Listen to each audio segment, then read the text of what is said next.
Hi guys, it's Beth, and today I have another project share for you of some things that I've made from this Fall and Halloween stack from Die Cuts with a View, the current Kilopad project that I'm working on. And I have two different kinds of blocks to show today, both of which were Pinterest inspired, but I kind of put my own twist on them. First, I have this pumpkin block, and hopefully you can see that without too much of a glare. But the pin that I saw on Pinterest was a piece of burlap that was framed, and I don't know if they had fabric pumpkins or paper pumpkins, but they were, somehow adhered onto the burlap, and then they had some letters down here that just spelled out pumpkins. And I think it was more like 8 by 10 picture sized. I decided to work with my paper and wood like I normally do, and we had some of these. They are 2x6s that were cut down, sanded and stained already, so the final size is about 5.5 by 7, and it's just shy of 2 inches thick, and they were already stained, so I decided to work with those. I took some of the scrap papers I already had from the fall patterned paper in the stack and used my silhouette to cut out some 1.5 inch wide pumpkins, and was able to fit 3 across and 3 down. And I just put those on with Mod Podge. And then I used vinyl to create some words down here at the bottom. And I have autumn in white and then pumpkins in this light yellow, which kind of matches the light yellow that's in some of the patterns. And then sealed it over with 2 coats of Mod Podge and then some polyacrylic as well, but I thought those turned out pretty cute. I like all the different pops of color, the fall color. And then my second project today, which was also Pinterest inspired, on the pin, I saw several pins actually, where people took 4x4s and cut them down into cubes and then painted them to either orange to look like pumpkins or red to look like apples, and then they added stems and maybe some wire quill to look like the twine. So I decided to use paper and wood to come up with my own version of that, and I went through and found some orange patterns that I thought would be good for pumpkins, and then some red for apples. So we'll start with these guys, and I want to thank my husband Sean again for prepping these for me. He went through and found some scrap wood that either he could cut down into cubes or piece together to make some cubes. And then he stained all of the edges. He didn't stain the whole block because I knew I was going to cover most of it up anyway, but he did stain the edges just to give it a more finished look. So then I went through and cut my paper down. These large cubes are about 4 inches. The medium are 3 inches, and then I have some little 2-inch guys here as well.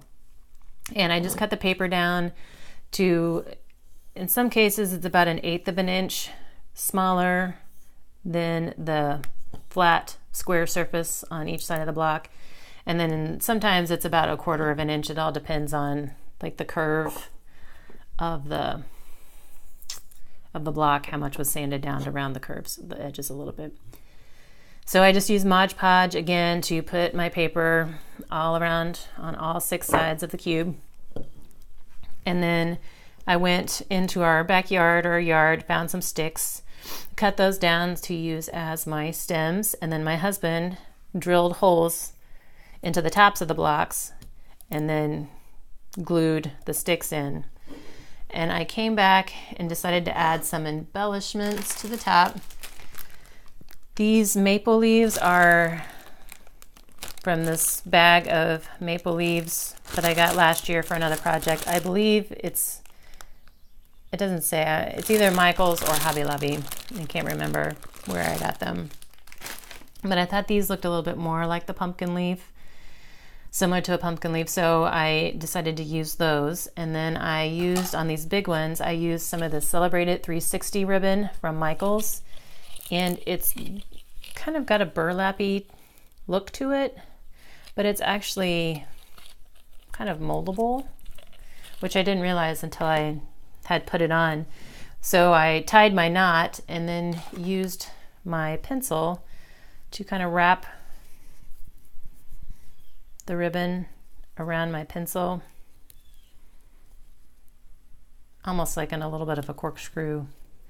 And then that gave it a little bit of curl, which kind of reminded me again of the tendrils from the vine that it came off of. Like sometimes you have like these little curly cues left on your stem.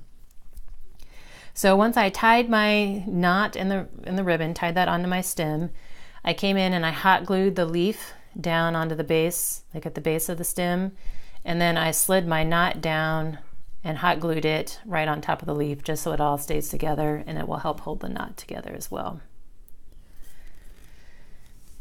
And then on the medium pumpkin, I used a thinner ribbon. Again, it is Celebrate It from Michaels, and this one is Christmas, so I'm pretty sure I got it on clearance after Christmas last year or the year before, which is perfect. And tied it on, did it the same way. I tied my knot with the ribbon onto the stem, hot glued my leaf down, and then slid the knot down and hot glued it as well. And then on these little guys, I did not add any leaves. I didn't have any small leaves that would fit, and that maybe doesn't necessarily need it. I used that smaller ribbon again and hot glued it down to the top of the block. And I'm going to come in, and now that I have everything on, I'm going to cut off my stems so they're not quite so long. But he did 5 of each size, so I decided to make 5 sets, so 1 of each size, and used coordinating, the same paper on each 3 so it went together like a set. So I have 5 sets, and I did 3 pumpkins and 2 apples. So I have this small polka dot for my pumpkins, and then a larger polka dot as well. And I just did these guys the same way. And I will put some pictures of these at the end of the video showing you kind of straight on what each set looks like.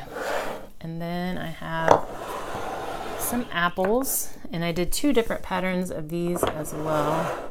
I have this red and white polka dot, and then this red and black kind of like diagonal check pattern. And the apples I did in pretty much the same way with the stems and that burlappy ribbon. And then I had some small leaves that came in a flower pack that I've had forever, probably got from Michaels, but a long, long time ago, and decided to go ahead and use those up because they did kind of remind me of the shape of an apple leaf. And since they were smaller, once I tied my knot in and glued my knot down onto the top of the block, and then angled my leaves in and then hot glued them just so that they would kind of stick up. Just like you think when you see a picture of an apple, like the perfect apple, it always has the stem and then a leaf or 2 coming off of either side of the stem. So that's kind of what I tried to recreate with these guys. And then on the medium size, I again used that thinner ribbon, and then did the same thing with the leaves. I couldn't necessarily, the ribbon wasn't big enough to angle the leaves into the knot, so I just tried to angle them in at the base of the stem, but still get them to pop up to add a little dimension. And then on these little guys, I didn't use leaves, and I had some green twine, and it's eye candy from Pebbles Ink, and I've had this forever, and so I decided to go ahead and try and use that up. And just use some green twine as well as some regular twine and tied a knot with them together, and then just kind of let them hang, just so it adds a little bit of color at the top of the apple. So again, I have that red and white polka dot, and then I have a set with that check. I wasn't quite sure how they were going to turn out I wasn't loving them once I put the paper on.